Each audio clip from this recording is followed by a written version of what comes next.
Silahkan. Baik. Saya izin record juga ya, Pak? Ya. Baik, Assalamualaikum warahmatullahi wabarakatuh. Begitu ya. Agar praktek pada. Jadi hari ini kita akan membahas tentang vendor assessment. Ya. Recording in progress. Sebelum kita membahas tentang materi, mungkin saya akan sedikit memberikan perkenalan perihal diri saya ya. Jadi siapa saya dan sebagainya. Baik, saya akan putarkan video profil diri saya. Mohon izin untuk bisa share screen. Ya. Nanti mungkin saya juga di tengah-tengah dipersilahkan untuk bertanya, berkomentar. Kemudian juga saya juga akan bertanya ya ke adik-adik sekalian ya, karena masih muda-muda. Nah, ini adalah profil saya di mana pernah bekerja di apa.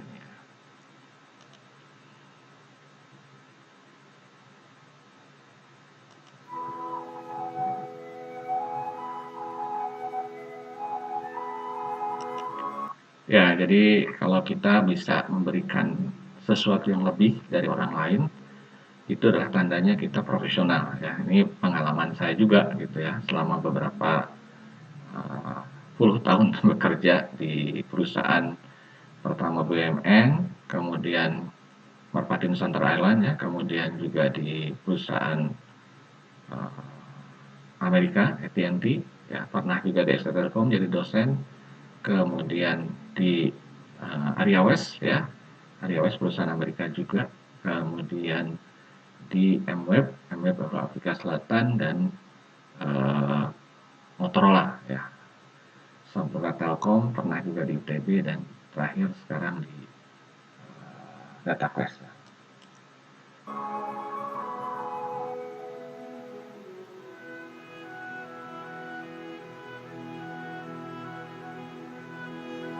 Nah, ini jadi senior manager di MWeb perusahaan Afrika Selatan, masih muda ya, umur 2001 ya, 35 tahun ya.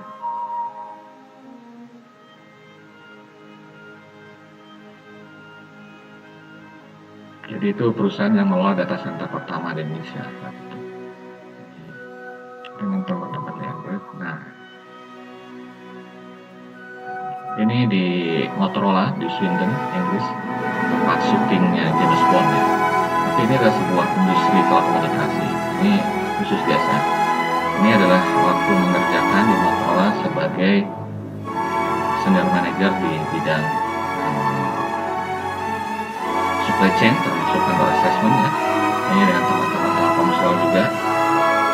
Jadi kita sebagai profesional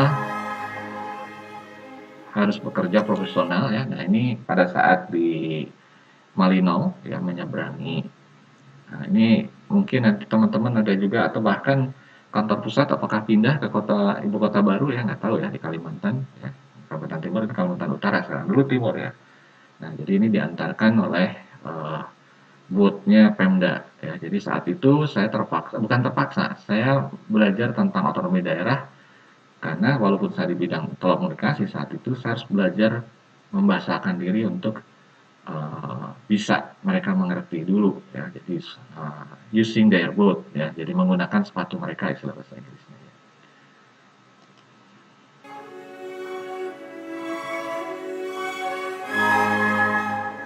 Nah, karena punya basic ya telekomunikasi IT, saya juga, nah ini saya ya, ini ngoprek ya, jadi ya suka lah ya, karena belajar tuh kan dari mulai ayunan sampai ke liang lahat ya. Jadi kita memang belajar harus terus ya, belajar harus terus.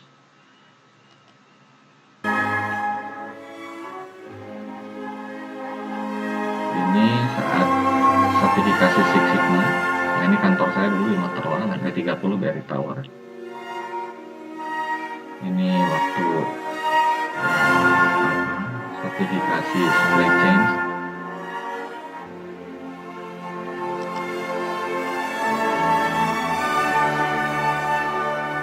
Jadi saya umur 45 udah pensiun ya, tanda kutip ya. Kemudian kuliah S3 ya, sambil kerja di ITB agar bisa nganter jemput anak yang sekolah di sana. Nah, ini saya juga memberikan bantuan ke Poltek UI ya, waktu itu adalah BTS dari Motorola ya. Jadi kita juga harus ingat apa yang bisa kita berikan kepada lingkungan ya. Jadi kesuksesan itu nggak hanya diukur soal fisik ya, tapi bagaimana kita berkontribusi kepada pihak lain.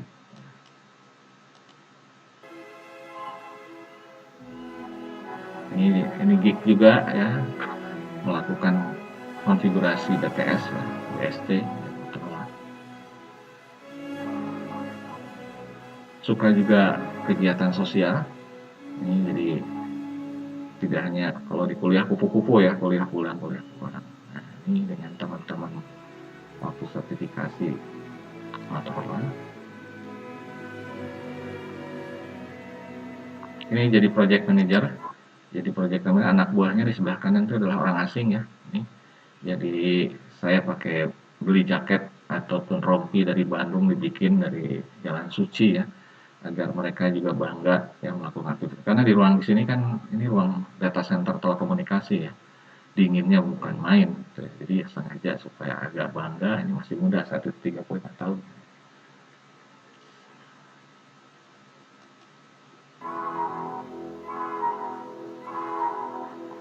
Let's make the dreams come true. Ya, jadi saat itu AIDS trial, jadi salah satu teknologi AIDS itu masih baru ya saat itu ya. Ini tahun 2002-2003 ya. Jadi saat itu saya jadi project manajernya ya, dan alhamdulillah sukses ya, untuk Telkomsel.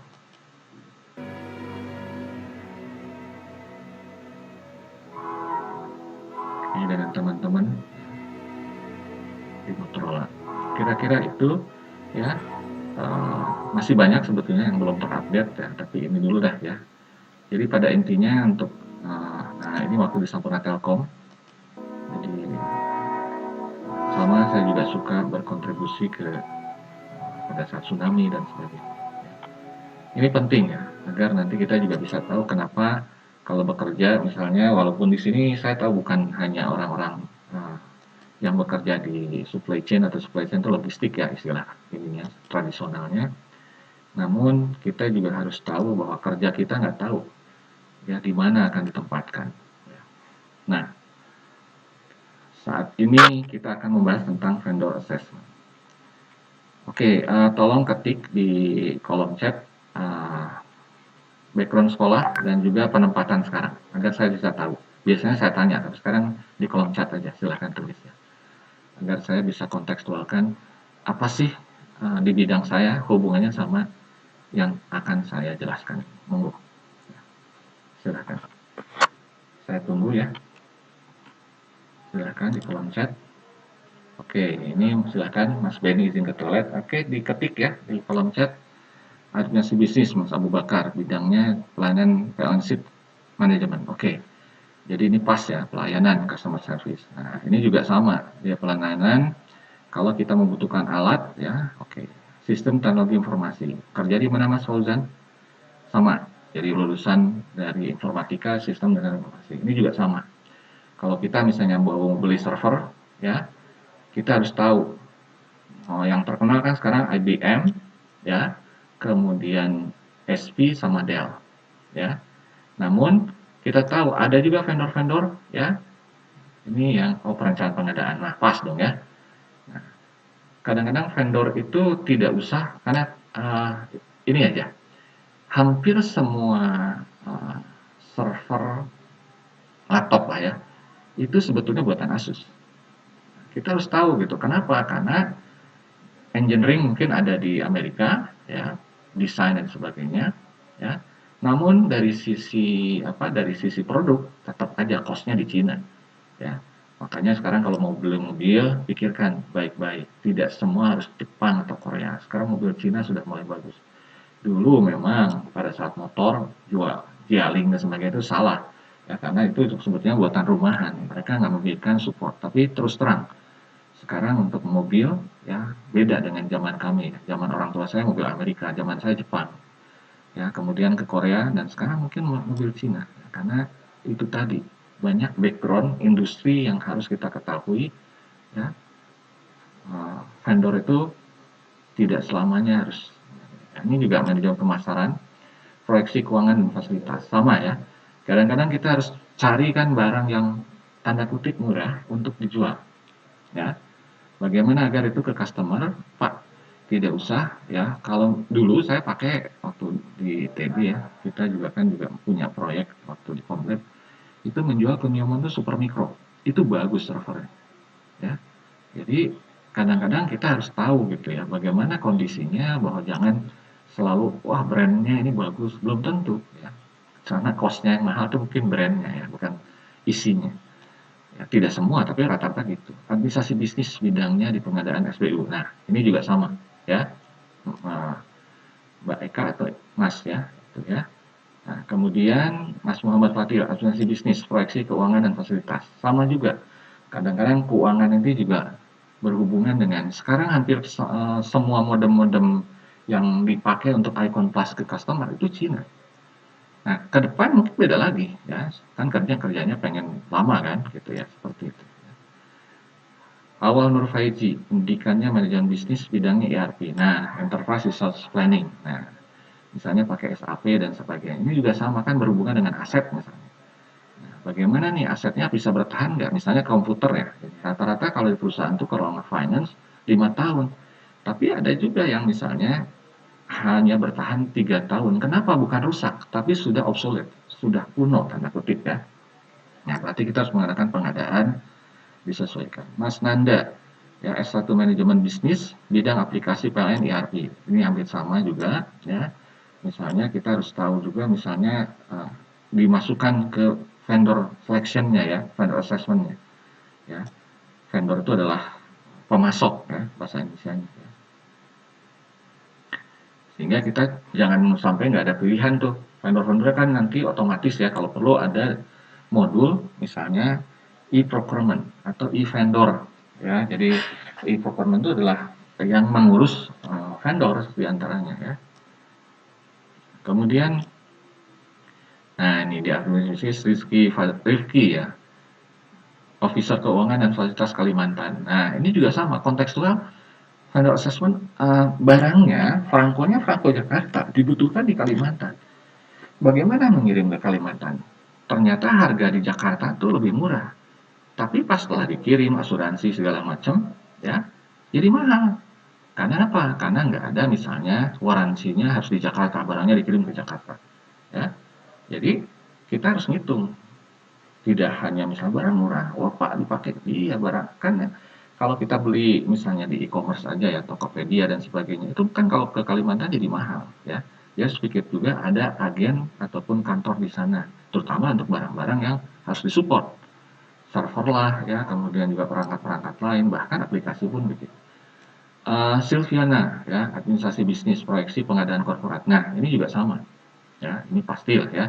Jadi itu tadi, jadi kita harus melihat dari semua sisi. Nah, istilah saya adalah 360 degree, ya, 360 derajat. Vendornya bagaimana? Apakah misalnya di berita ada tulisan bahwa direktur utamanya digerebek di hotel. Memang nggak langsung gitu ya ke perusahaan. Tapi gara-gara negara itu akhirnya dia harus masuk ke ke penjara sehingga dia kesulitan kan kalau misalnya mengeluarkan uang kan tanda tangan dia kan. Nah, jadi kita harus memikirkan hal-hal yang mungkin nanti diajarkan praktek ya di siang hari. Gimana caranya variabel-variabelnya teknis, non teknis, administrasi dan sebagainya itu dimasukkan. Beni Gunawan ini juga sama pengelolaan fasilitas ya. Jadi kadang-kadang fasilitas itu kan kita beli semen segala macam ya, kemudian juga kursi dan sebagainya ya. Bagaimana nih Pak? Ini kami termasuk pada saat sudah dikirim ke tempat Bapak itu adalah bahwa kami bisa mengadakan jemput bola kalau ada yang rusak apapun gitu ya. Seperti itu. Nah kan enak ya fasilitas kita jadi nggak repot. Pokoknya kalau rusak. Kemudian ini Teti Nurmiasih, D3 Teknik Elektrik, Junior Office Pengadaan Jateng. Nah ini juga sama di Jateng. Ini trafiknya itu ke Demak. Demak ada sekarang istilahnya lagi viral bahwa itu kemungkinan ya ataupun sekarang banjir karena itu dulu bekas Selat Muria. Nah, bagaimana nih kita melakukan strateginya sampai barang itu bisa datang ke sana ya, ke Jepara ya segala macam aman. Nah, kita harus memperhitungkan vendornya bisa nggak sampai sana ya, tepat waktu, tepat kualitas, ya, tepat harga. Gitu kan. Nah, kemudian Tekuluk tuh yang ini orang Aceh ya, tadinya orang tuanya ya pasti ya. Ini manajemen bisnis ya, bidang aplikasi PLN ERP. Nah, ini kalau misalnya kita sudah, nah untuk pembuatan aplikasi nggak usah orang IT juga ya. IT itu saya dulu waktu di Motorola itu anak buah saya ada yang dari IAIN, ada yang dari IPB, ya, ITB juga ada anak buah ya. Kalau rekan kerja mungkin ada yang elektronnya, tapi anak buah ada yang dari IPB-nya adalah geodesi. Nah, belajar ya bagaimana kita justru dengan manajemen bisnis jadi tahu. Jadi semuanya kan berhubungan dengan UUD ya, ujung-ujungnya duit gitu. Jadi kalau misalnya nanti harganya tidak tepat, the price is right, perusahaan kita rugi gitu. Jadi harus diperhitungkan itu semua ya.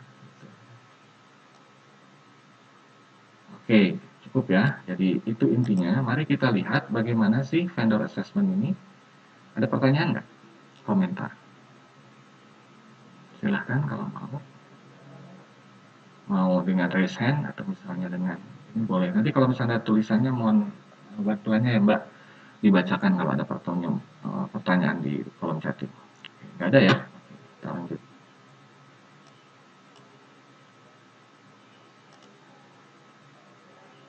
Nah, ini Pak Oktri ya, nanti besok ngajar nih Pak Oktri.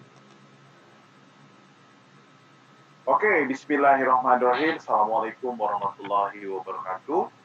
Bertemu kembali dengan saya Oktri di akun YouTube channel Oktri Berbagi. Nah, teman-teman sekalian, ada hal yang menarik yang perlu kita bahas dan akan saya coba angkat dalam video kali ini. Bagaimana kita melakukan atau kita mengenal apa itu vendor management, bagaimana kita berhubungan dengan vendor atau dengan supplier secara bijak, secara baik, dan secara proporsional. Karena memang vendor adalah partner, adalah mitra dari sebuah perusahaan yang tentunya kita harus bisa memiliki strategi yang tepat. Ya, itu tadi dikatakan oleh Pak Oktri bahwa itu adalah partner. Ya, intinya adalah bahwa kadang-kadang kita berpikir kita bohir atau yang punya uang lah ya, kita beli barang. Tidak juga. Sama kalau kita misalnya beli barang ataupun makan di warung, ya waktu kuliah, ya pas-pasan lah ya. Nggak apa-apa kalau disetujui misalnya kita melakukan kredit atau ngutang dulu gitu ya, tapi harus keikhlasan, kesediaan. Nah, kalau di perusahaan kan kontrak tuh. Jadi kita harus baca kontrak apa yang harus dilakukan. Jadi kalau misalnya nanti di vendor tuh ada istilahnya kita minta disediain makan segala macam. Kalau nggak sesuai kontrak bukan kewajiban mereka, ya. Atau misalnya kedekatan, ya, proximity sehingga kita terus-terusan memilih suatu vendor dan sebagainya. Padahal ada undang-undang, terutama untuk BUMN ya, mau dari anak perusahaan seperti Icon sampai ke cucunya juga berlaku ya. Kalau itu menggunakan dana dari APBN atau dana pemerintah. Ya. Misalnya kontraknya adalah dari PLN kan, nah itu kan PLN punya BUMN juga gitu ya, punya pemerintah, punya negara. Nah, itu berlaku namanya Perpres 12 tahun 2021. Itu misalnya kalau misalnya ada barang di bawah 200 juta bisa ya kita order langsung, tapi di atas itu nggak bisa. Dan itu pun maksimal 2 kali. Kalau misalnya pengen aman pakai e-katalog dan sebagainya ya. Nah, hal itu yang harus diperhatikan. Jadi ini harus profesional, tapi juga tidak istilahnya ada di atas di bawah sama ya. Yang harus diperhitungkan. Kita coba langsung saja. Kita akan coba mengenal apa itu vendor atau supplier management. Nah, kalau misalkan mendengar kata vendor, kata supplier, itu kadang-kadang banyak orang yang beranggapan negatif bahwa wah jangan terlalu dekat sama supplier, jangan terlalu dekat sama vendor. Saya bilang kenapa? Justru kita harus betul-betul bisa ya, kita betul-betul bisa melihat plus minusnya vendor. Ya, bagaimana kita bisa memahami vendor? Ya, kita harus memahami vendor. sama seperti keluarga walaupun bukan ya, tapi intinya karena selama kan kalau misalnya kita punya proyek besar, misalnya pengadaan server, kemudian kadang-kadang ada beberapa bagian aplikasi itu kita subkonkan ke pihak lain. Itu kalau di tengah jalan misalnya, barang yang sama, itu kita berhenti begitu aja. Ya. Misalnya komputer lah ya, barang yang sama, tapi kan beda. Pada saat itu deliver ke customer, cara ngomong, cara delivernya bagaimana, kondisi warantinya bagaimana, berbeda. Jadi kita harus hati-hati bahwa kita kalau menghubungi ataupun berhubungan dengan vendor itu harus profesional. Ya. Sulit juga kalau misalnya nanti ketemu misalnya ada X direksi, ya baik dari Icon ataupun dari PLN. Apa yang harus kita lakukan? Pengalaman saya sih, saya profesional. Oke Pak, silahkan Bapak masukkan ya proposal segala macam, tapi Bapak diperlakukan dengan pihak lain. Gitu. Kita ya biasa ngobrol seperti biasa.